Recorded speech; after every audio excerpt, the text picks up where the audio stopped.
Assalamualaikum warahmatullahi wabarakatuh. Sahabat yang dirahmati Allah, Habib Hamid bin Abbas Bahashim atau yang kerap disapa dengan panggilan Habib Basiri atau Datuk Keramat Basiri dilahirkan di Banjarmasin, Kalimantan Selatan. Habib Basiri adalah sosok ulama yang masih satu turunan dengan Sunan Ampel, Surabaya. Yang mempertemukan keduanya adalah mereka sama-sama keturunan dari Waliullah Muhammad Sohib Mirbad, keturunan generasi ke-16 dari Rasulullah Shallallahu Alaihi Wasallam. Silsilah kedua aulia ini bertemu di Alwi Umbul Faqih bin Muhammad Sohib Mirbad.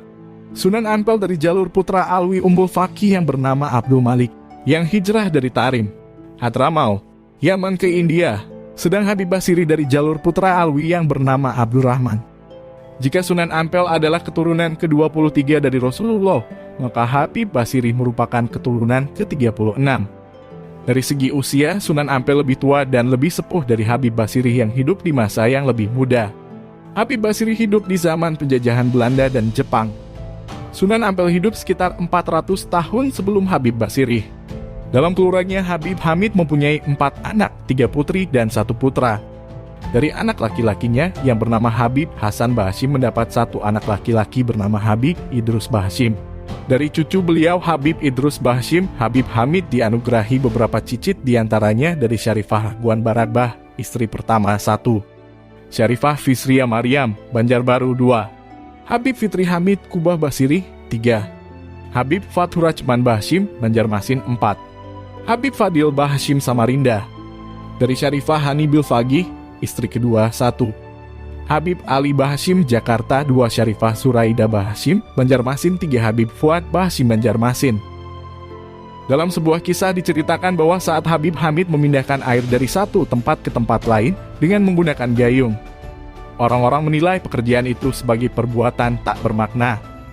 Padahal itu adalah cara Habib Hamid menyelamatkan kapal penumpang yang nyaris karam di lautan luas. Sebab di belakang hari ada orang datang ke rumah beliau dan mengucapkan terima kasih atas pertolongan Habib Basiri waktu kapal mereka hampir karam di tengah laut dapat menghidupkan hewan yang sudah mati. Pada suatu hari, seorang tetangga mengatakan kepada beliau bahwa di Batang, rakitan kayu gelondongan di atas sungai yang dapat berfungsi untuk tempat mandi milik Habib Basiri terdapat bangkai kambing yang sudah membusuk.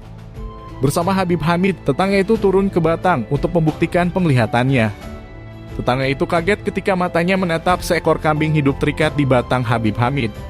Kisah lainnya, beberapa pria dari atas perahu melintas di depan batang Habib Basiri. Mereka mengolok-olok Habib Basiri ketika beliau sedang mandi di atas batang. Gerak-gerik Habib Basiri yang ganjil menyulut mereka mengeluarkan ucapan yang kurang pantas. Tiba-tiba, perahu mereka menabrak tebing sisi sungai dan kandas.